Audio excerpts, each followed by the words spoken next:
இத்தனை நாள் மனதில் சுமந்து திரிந்த பாரத்தை மொத்தமாக இறக்கி வைத்தது போல இருந்தது. அந்த இடமே பேரமைதியில் உறைந்து போயிருக்க சிறிது நேரம் அமைதியாக இருந்த ஹரீஷ் தன்னை நிதானப்படுத்தி கொண்டு நிமிர்ந்தான். சரி, என்னோட இன்டர்வியூ செஷன் முடிஞ்சிருச்சுன்னா இப்போ நான் கேட்ட கேள்விக்கு நீங்கள் பதில் சொல்லலாமே என்று பெரிய குருவை பார்த்து கேட்டான்.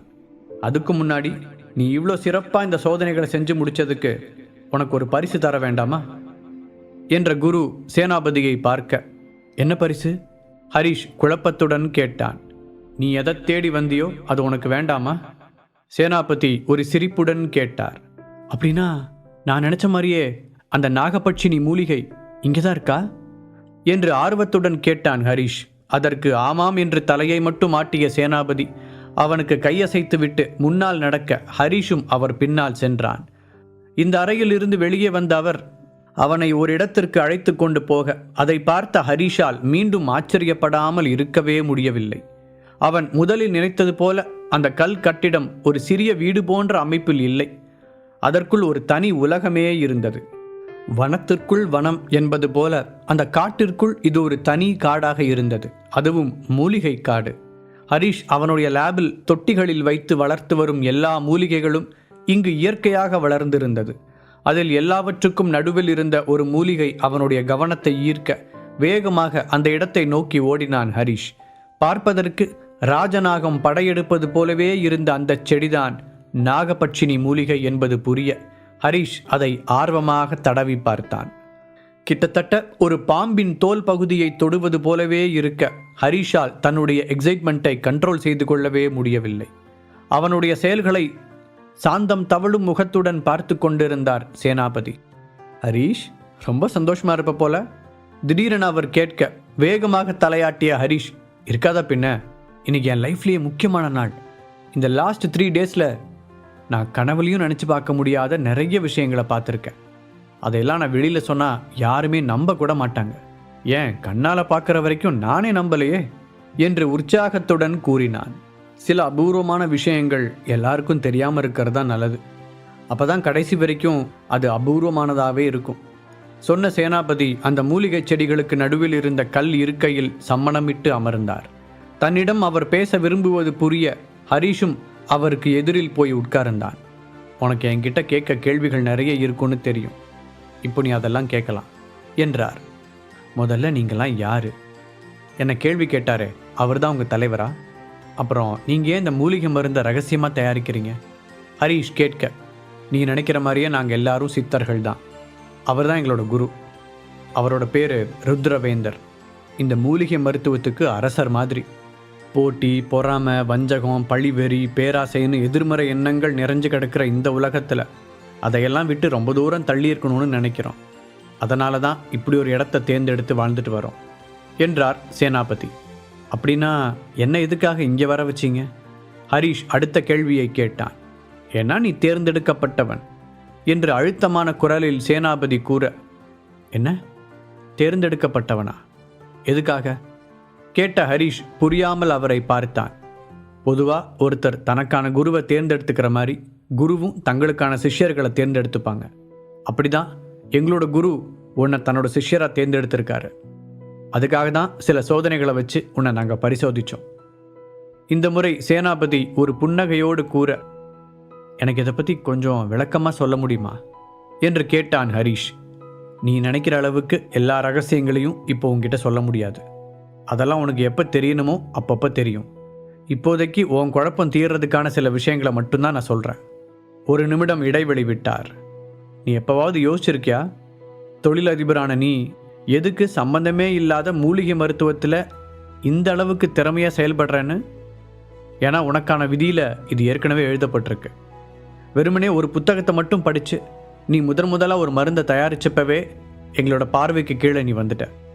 அதுக்கப்புறம் நீ ஒவ்வொரு தடவையும் மற்றவங்க செய்ய முடியாத விஷயங்களை ரொம்ப சுலபமாக செஞ்சு எங்களை ஆச்சரியப்படுத்தின. அப்போ தான் எங்கள் குரு அவருக்கான சிஷ்யன் நீதான்னு முடிவு பண்ணார். இருந்தாலும் நீ மூலிகை மருந்தை பணத்துக்கு விற்க ஆரம்பித்ததுனால உன்னை ஒரு முறை சோதனை செய்து பார்க்கணுன்னு முடிவு பண்ணார். அதுக்காக தான் எங்களோட சில சக்திகளை பயன்படுத்தி நீயா இங்கே வர்ற மாதிரி செஞ்சோம். உன்னோட புத்தி கூர்மையை பரிசோதிக்க தான் நேரடியாக இந்த இடத்தோட பேரை சொல்லாமல் சில குறிப்புகள் மட்டும் கொடுத்தோம். உண்மையை சொல்லணும்னா நாங்கள் எதிர்பார்த்ததை விடவே சீக்கிரமாக நீ இங்கே வந்துட்ட. அதுக்கப்புறம் இயற்கையை நீ எந்த அளவுக்கு மதிக்கிறேன்னு தெரிஞ்சுக்கிறதுக்காக தான் அந்த முதல் சோதனை. ஏன்னா மூலிகை மருத்துவத்துக்கு அடிப்படையே இயற்கை தான். அடுத்தது, எங்களில் ஒரு ஆளாக சேரணும்னா அவனுக்கு இரக்க குணம், வீரம், கடினமான சூழ்நிலைகளை சமாளிக்கிற திறமை எல்லாமே இருக்கணும். அதுக்காக தான் மற்ற 2 தேர்வுகளும் நடந்துச்சு. நீ 3ஐயுமே ரொம்ப சிறப்பாக செய்து முடித்ததுனால இனிமேல் நீயும் எங்களில் ஒருத்த. மூலிகை மருத்துவத்தை பற்றி நீ என்னெல்லாம் கற்றுக்கணும்னு நினைக்கிறியோ அதுக்கு மேலேயே நம்ம குரு உனக்கு கற்றுத்தருவார். அதுக்கு பதிலாக நீ செய்ய வேண்டியது ஒன்றே ஒன்று தான். எந்த சூழ்நிலையிலையும் இதை தப்பான விஷயத்துக்கு பயன்படுத்தக்கூடாது. சேனாபதி விளக்கமாக எடுத்து கூற ஹரிஷுக்கு அவர் சொல்ல வருவது புரிந்தது. எனக்கும் அப்படி எந்த ஐடியாவும் இல்லை. இதை நான் என் கனவு அடையிறதுக்கான ஒரு வழியாக தான் பார்க்குறேனே தவிர மற்றபடி இப்போதைக்கு வேற எந்த தப்பான எண்ணமும் என் மனசில் இல்லை என்றான் ஹரிஷ். நாளையிலிருந்து உனக்கு பயிற்சிகள் தொடங்கும். எந்தெந்த மூலிகைகள் எப்படிப்பட்டது, எதை எப்படி பயன்படுத்தணும், அதெல்லாம் பற்றி விளக்கமாக குரு உனக்கு சொல்லித் தருவார். இவ்வளவு நாள் நீ புத்தகத்தில் மட்டுமே படித்ததை இனி நேரடியாக கற்றுக்க போகிற கூறிய சேனாபதி அப்போதுதான் ஹரிஷின் முகத்தில் பசி தெரிவதை கவனித்தார். பசிக்குதா ஹரிஷ் என்று அவர் கேட்க, அப்போதுதான் தன் பசியை உணர்ந்தவன் வேகமாக ஆமாம் என்று தலையாட்டினான். ஆனால் அடுத்த நொடியே சோர்ந்தும் போனான். ஏனென்றால் அங்கு சாப்பாடு என்று ஒன்று இருப்பது போல அவனுக்கு தோன்றவே இல்லை. அவனை ஒரு புன்னகையுடன் பார்த்த சேனாபதி கொஞ்ச தூரம் தள்ளியிருந்த ஒரு மூலிகையை கை நிறைய பறித்து வந்து அவனிடம் நீட்டினார். என்ன விளையாடுறீங்களா? பசிக்குதுன்னு சொல்கிறேன், இப்போ போய் மூலிகையை கொண்டு வந்து கொடுக்குறீங்க? ஹரிஷ் லேசான கடுப்புடன் கேட்க, இதை சாப்பிட்டு பாரு என்றார் சேனாபதி. அதற்கு மேல் எதிர்த்து பேச மனமில்லாத ஹரிஷும் அதில் இருந்த சில இலைகளை எடுத்து வாயில் போட்டு மெல்ல சில நிமிடங்களில் அவனுக்கு வயிறு நிறைய உணவு உண்டது போன்ற உணர்வு ஏற்பட்டது. கண்களை விரித்து அவன் அவரை பார்க்க சேனாபதி புன்னகையுடன் தலையாட்டினார். பசியை தீர்த்துக்கிறதுக்கு கூட மூலிகை இருக்கா? கேட்டவன் தான் கற்றது கல்லளவு, கல்லாதது உலகளவு என்பதை புரிந்து கொண்டான். சட்டென்று கண்கள் பளிச்சிட நிமிர்ந்த அவன், இந்த உலகத்தில் எத்தனையோ பேர் பசியால் கஷ்டப்பட்டுட்டு இருக்காங்க, அவங்களுக்கெல்லாம் நீங்கள் இந்த மூலிகையை கொடுத்து உதவி இருக்கலாமே என்று ஆர்வத்துடன் கேட்டான். அதற்கு அவனை பார்த்து கேலி செய்யும் விதமாக ஒரு சிரிப்பை உதிர்த்த சேனாபதி, அதுக்குள்ளே உனக்கு வச்ச முதல் சோதனையை மறந்துட்ட பார்த்தியா? இயற்கையை யாராலையும் முழுசாக மாற்றி அமைக்க முடியாது. சில சமயங்களில் கஷ்டப்படுறவங்களுக்கு நம்மளாலான உதவிகளை செய்ய முடியும். அதுக்காக கடைசி வரைக்கும் அவங்க கஷ்டப்படாமலே இருக்கிற மாதிரி அவங்க விதியை மாற்ற முடியாது. அது மாதிரி இந்த உலகத்தில் எத்தனையோ பேர் பசியால் வாடிக்கிட்டு இருக்காங்க. அவங்க எல்லாருக்கும் நம்ம இந்த மூலிகையை கொடுக்க நினச்சா அதுக்கப்புறம் இது ஒரு மூலிகையாக இருக்காது. ரெண்டாவது, இந்த உலகம் இயங்குதலுக்கு அடிப்படையே பசி தான். அதையே நாம் நிறுத்திட்டா அதுக்கப்புறம் உலகத்தோட சமநிலை மொத்தமாக பாதிச்சிரும். அதனால் ஏற்படக்கூடிய விளைவுகள் நாம் கற்பனை பண்ணி பார்க்க முடியாத அளவுக்கு இருக்கும். அவர் சொல்ல வருவது ஹரிஷுக்கு ஓரளவிற்கு புரிய மௌனமாக கேட்டுக்கொண்டான். உன்னோட கேள்விக்கு விடை கிடைச்சிருச்சுன்னு நினைக்கிறேன். இப்போ நாம் உள்ளே போகலாமா? கேட்ட சேனாபதி அவனை மீண்டும் குருவின் முன்னால் அழைத்து கொண்டு வந்தார். அவர்களை பார்த்த ருத்ரவேந்தர், என்ன சேனா, தேவையான விவரங்களை சொல்லிட்டியா என்று கேட்க, ஆமா குருவே. சேனாபதி பணிவுடன் பதில் கூறினார். எனக்கு ஒரு சந்தேகம் இருக்கு. ஹரிஷ் கைகளை உயர்த்த எல்லோருடைய பார்வையும் அவன் பக்கம் திரும்பியது. நீங்கள் என்ன உங்களோட சிஷ்யனை ஏற்றுக்கிட்டது எனக்கும் பெருமை தான். ஆனால் நான் இப்போது என் வாழ்க்கையோட முக்கியமான கட்டத்தில் இருக்கேன். என்னோட தொழில் மற்ற வேலைகளை விட்டுட்டு மாத கணக்கில் நான் இங்கே தங்கியிருக்க முடியாது. அதுவும் இல்லாமல் அவ்வளோ நாள் என்னை காணலைன்னா என் நண்பர்களுக்கு இடையில் பெரிய குழப்பம் வந்துடும். ஹரிஷ் தன் பக்க பிரச்சனையை கூற சேனாபதி மர்மமாக புன்னகைத்தார். இதெல்லாம் எங்களுக்கு தெரியாதுன்னு நினைக்கிறியா? அதுக்கும் நாங்கள் ஒரு வழி வச்சுருக்கோம். நீ எப்பவும் போல போய் உன்னோட தினசரி வேலைகளை பாரு. தினமும் சரியாக இரவு 11 மணிக்கு குரு உன்னோட ரகசிய இடத்துக்கு வருவார். அங்கே வச்சு உனக்கான பாடங்களை சொல்லித் தருவார் என்று அவர் கூற, அவர்கள் எல்லாவற்றையும் முன்கூட்டியே திட்டமிட்டு இருக்கிறார்கள் என்பது ஹரிஷுக்கு புரிந்தது. அப்போது என் மேலே இவங்க எல்லாருக்கும் அவ்வளோ நம்பிக்கையா? இவங்களுக்கு எல்லாமே தெரியும்னா கண்டிப்பாக நான் அவங்க வைக்கிற டெஸ்ட்டில் பாஸ் பண்ணுவேன்னு தெரியும். அப்படின்னா அந்த டெஸ்ட்டெல்லாம் அவங்க திருப்திக்காக மட்டும் இல்லை, இந்த ஹெர்பல் மெடிசனோட வேல்யூவை நான் புரிஞ்சுக்கணுங்கிறதுக்காக இவங்க இதெல்லாம் செஞ்சுருக்காங்க என்ற உண்மையை உணர்ந்து கொண்டவன் அவர்களை பார்த்து நட்புடன் புன்னகைத்தான். அவன் என்ன நினைக்கிறான் என்பதை தன் மெய்யுணர்வின் மூலம் அறிந்த குருவின் கண்கள் சட்டென்று பளிச்சிட்டது. உண்மையிலேயே ஹரிஷ் ஒரு கற்பூரம்தான் என்பதை அறிந்தவருக்கு மனம் நிறைவாக இருந்தது. சரி, அப்ப நான் கிளம்புறேன். ஹரிஷ் அவர்கள் எல்லோரையும் பார்த்து கையெடுத்து கும்பிட்டான். அவர்களும் தலையசைக்க, நான் உன்னை வெளியே கூட்டிட்டு போய்விடுறேன் என்று கூறினார் சேனாபதி. வெளியில் செல்வதற்கு முன்பாக ஒரு நிமிடம் தயங்கிய ஹரிஷ், நான் அந்த நாகபட்சினி மூலிகையை எடுக்கிறதுக்காக தான் இவ்வளோ தூரம் வந்தேன். அதை வச்சு ஒரு ஸ்பெஷலான மருந்தை தயாரிக்கணுங்கிறது தான் என்னோட பிளான். அதுக்காக நான் அந்த மூலிகையை கொஞ்சம் எடுத்துக்கலாமா என்று கேட்டான். நீ என்ன மாதிரியான மருந்தை தயாரிக்க ஆசைப்படுறேன்னு எனக்கு தெரியும். ஆனால் அதுக்கு இப்போ இருக்க உன்னுடைய புரிதல் போதாது. அதில் கொஞ்சம் அளவு மாறி போனாலும் அந்த மருந்தோட விளைவுகள் விபரீதமாக இருக்கும். அதனால் நீ இன்னும் கொஞ்சம் பயிற்சி பெற்றதுக்கு அப்புறமா அந்த மூலிகை உன்னை தேடி வரும். குரு தன்னுடைய ஆழ்ந்த குரலில் கூற ஹரிஷால் அதற்கு மேல் அதை பற்றி கேட்க முடியவில்லை. சரி என்று தலையசைத்தவன் சேனாபதியுடன் சேர்ந்து அங்கிருந்து கிளம்பினான். இருவரும் கல் கட்டிடத்தை விட்டு வெளியே வந்து அந்த மலை பாதையில் நிற்க ஹரிஷுக்கு இன்னும் சில சந்தேகங்கள் வந்தது. சப்போஸ் எனக்கு உங்களையோ குருவையோ கூப்பிடணும்னு தோணுச்சுன்னா என்ன பண்ணுறது? அவன் கேட்க சேனாபதி தன்னுடைய ட்ரேட்மார்க் சிரிப்பை உதிர்த்தார். இவ்வளோ நாள் நீ கூப்பிட்டா நான் வந்துக்கிட்டு இருக்கேன். உனக்கு எப்போ எங்களோட உதவி தேவைப்படுதோ அப்போ நாங்களே அங்கே வருவோம் என்றார். அப்படின்னா ஓகே, பட் ஒரே ஒரு கடைசி சந்தேகம். இங்கே நாகபட்சினி மூலிகை உலகத்திலே இந்த ஒரு இடத்துல மட்டும்தான் கிடைக்குதா? ஏன்னா நான் நெட்டில் தேடும்போது அந்த மூலிகை பற்றி எந்த விவரங்களுமே இல்லை என்று இழுக்க, அதை பற்றி நீ இப்போவே தெரிஞ்சுக்கணும்னு அவசியம் இல்லை. நேரம் வரும்போது உனக்கே தெரியும் சொன்ன சேனாபதி அந்த பேச்சு முடிந்தது என்பது போல மலை இறங்கும் பாதையை அவனுக்கு கை காண்பித்தார். அதற்கு மேல் அவரிடம் எதையும் வாங்க முடியாது என்பதை புரிந்து கொண்டவன் வந்த வழியே இறங்கத் தொடங்கினான். ஏறும்போது இருட்டாக பயங்கரமாக தெரிந்த அந்த காட்டுப்பகுதி பகல் நேரத்தில் ரொம்பவே அழகாக இருந்தது. அதையெல்லாம் ரசித்து பார்த்தவன், இப்போதான் தெரியுது இந்த சித்தர்கள் கூட்டம் ஏன் இந்த இடத்த தேர்ந்தெடுத்தாங்கன்னு. இவ்வளோ அழகான இடத்த பார்த்தா யாருக்கு தான் இங்கே தங்கணும்னு மனசு வராது நினைத்து கொண்டவனுக்கு மனமெல்லாம் உற்சாகமாக இருந்தது. தூரத்தில் நின்று அவன் செல்வதை பார்த்து கொண்டிருந்த சேனாபதி, இதுதானே தொடக்கம், இன்னும் நீ பார்க்க வேண்டியது எவ்வளவோ இருக்கு ஹரிஷ் என்று அவனுக்கு கேட்காதபடி முணுமுணுப்பாக கூறினார். அதையெல்லாம் அறியாத ஹரிஷ் தன் போக்கில் சிந்தித்தபடி மலை இறங்கிக் கொண்டிருந்தான். அப்போது திடீரென ஒரு உருமல் சத்தம் கேட்க அதிர்ந்து போய் திரும்பி பார்த்தான். அங்கு அவனை முறைத்து பார்த்து கொண்டு ஒரு புலி நிற்க அவன் திகைத்து போனான். அந்த சின்ன பையனை சும்மா விளையாட்டுக்கு கிண்டல் பண்ண, ஆனால் இன்னைக்கு நிஜமாவே நான் தான் புலிக்கிட்ட மாட்டிக்கிட்டேன் போலையே. அந்த சேனாபதி சித்தர் எல்லா டெஸ்ட்டும் முடிஞ்சிருச்சுன்னு சொன்னார். இப்போ என்ன திரும்பவும் முதல்ல இருந்து ஆரம்பிச்சிருக்கு? யோ சித்தரே, என்ன இதெல்லாம்? மனதிற்குள் புலம்பியவன் இப்பொழுது அந்த புலியை எதிர்த்து போராடுவதா அல்லது தப்பித்து ஓடுவதா என்று யோசித்தான். புலியின் கண்களில் இருந்த பசியின் உக்கிரத்தை பார்த்தவன் இப்போது அதனுடன் சண்டை போட்டு தன்னுடைய வீரத்தை நிரூபிப்பதை விட தப்பித்து ஓடுவதே புத்திசாலித்தனம் என்பதை உணர்ந்தான். அடுத்த நொடி கண்ணு முன்னு தெரியாமல் ஓடத் தொடங்கிய ஹரிஷ் கடைசியில் அந்த மலையின் இன்னொரு உச்சிக்கு வந்து சேர்ந்தான். அங்கிருந்த ஒரு சிறிய கல் தடுக்கிவிட ஓடி வந்த வேகத்தில் கிட்டத்தட்ட அந்த மலை உச்சியில் இருந்து தலைக்குப்புற விழப்போனான் அவன். அந்த அரை வினாடியில் அவனுடைய பெற்றோர், சந்தனா, நண்பர்கள், தாத்தா, அவனுடைய கனவு, லட்சியம் எல்லாம் அவன் கண்முன்னால் வந்து போனது. திடீரென்று அவனது இடுப்பை யாரோ பிடித்து தாக்குவது போல உணர்ந்தவன் மெதுவாக கண் விழித்து பார்க்க பெரிய தந்தங்கள் கொண்ட ஒரு யானை தன்னுடைய தும்பிக்கையால் அவனது இடுப்பை சுற்றி வளைத்து பிடித்து மேலே தூக்கி கொண்டிருந்தது. ஹரிஷால் தான் பார்ப்பதை நம்பவே முடியவில்லை. மேலே தூக்கிய யானை அப்படியே அவனை அலேக்காக தன்னுடைய முதுகில் உட்கார வைத்தது. அப்போதுதான் ஹரிஷ் அந்த யானைக்கு பின்னால் நின்றிருந்த மற்ற யானைகளையும் பார்த்தான்.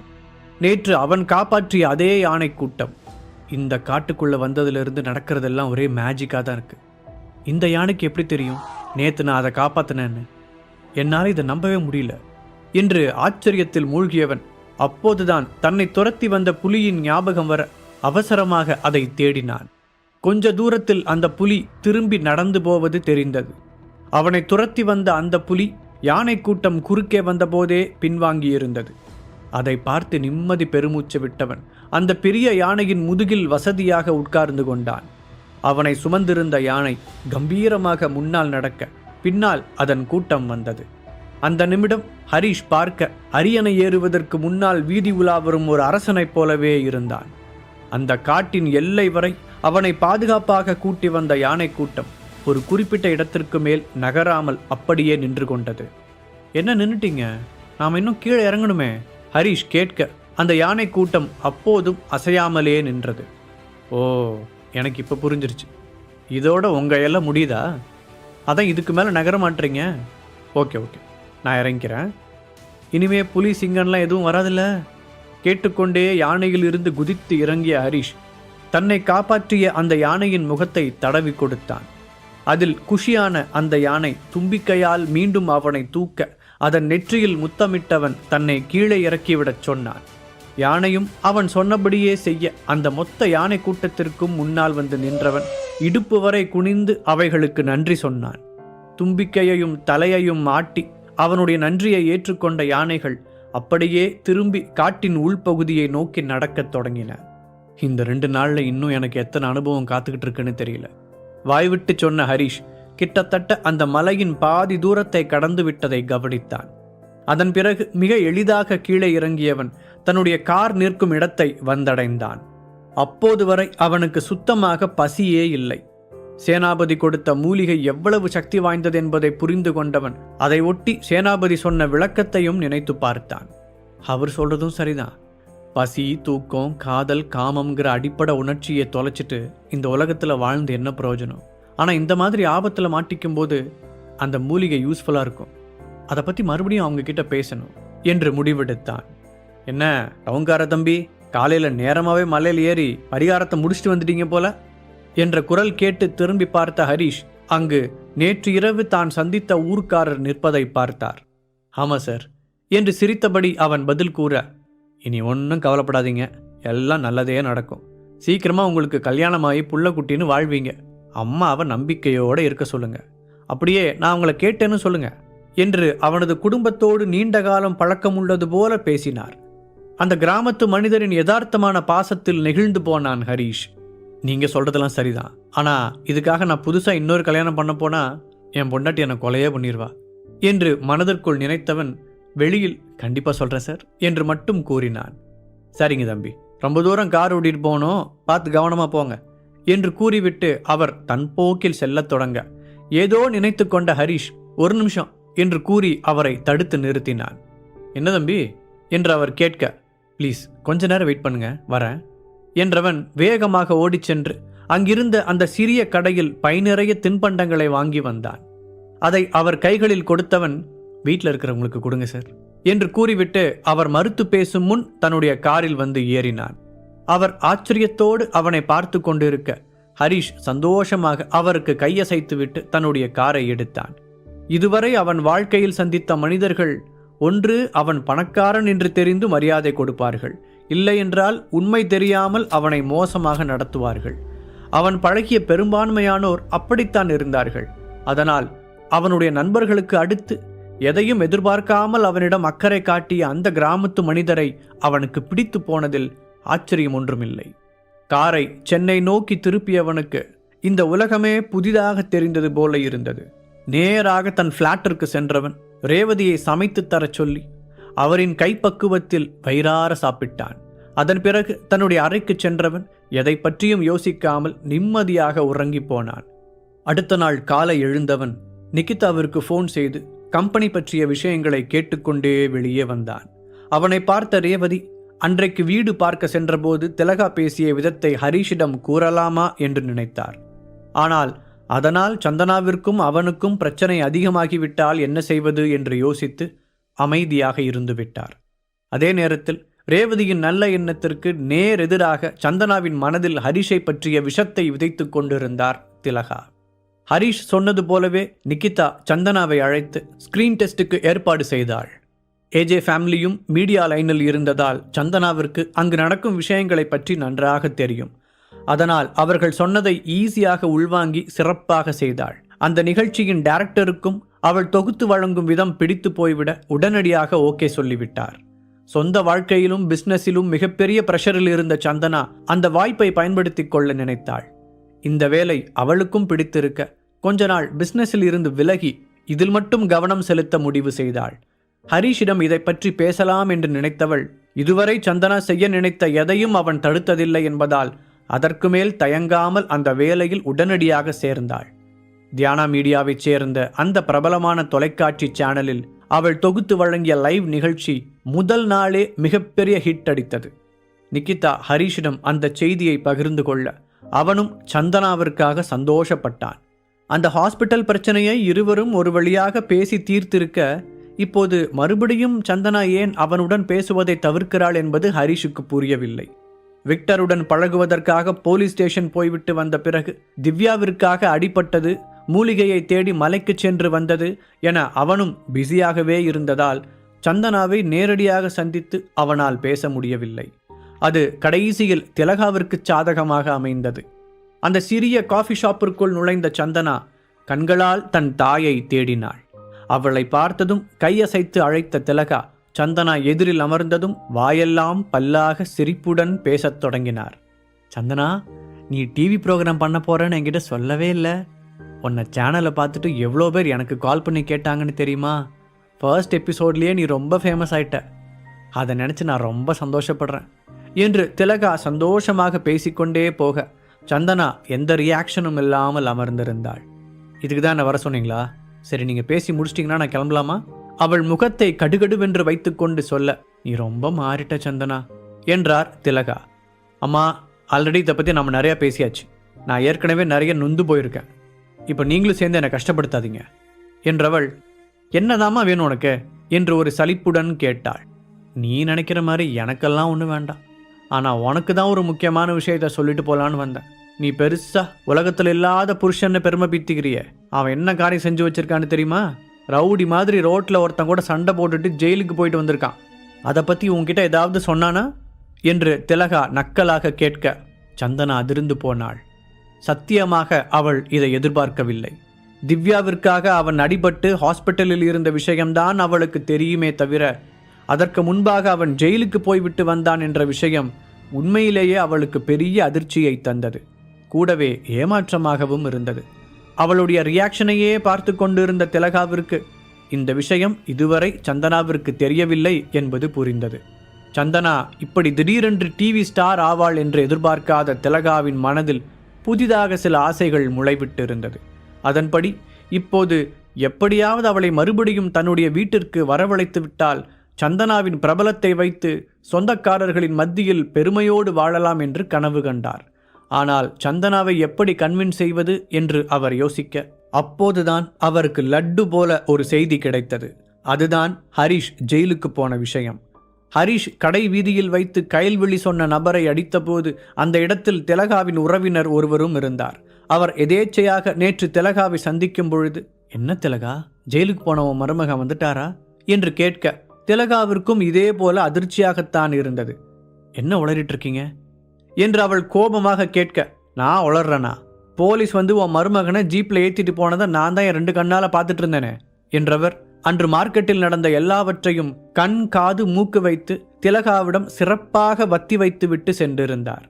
சும்மாவே ஆடும் திலகாவிற்கு இப்படி ஒரு வாய்ப்பு கிடைக்க அதன் பிறகும் அமைதியாக இருப்பாரா என்ன? முழு கதையையும் கேட்டு மகிழ பாக்கெட் FM ஆப்பை டவுன்லோட் செய்யுங்கள். லிங்க் டிஸ்கிரிப்ஷனில் கொடுக்கப்பட்டுள்ளது.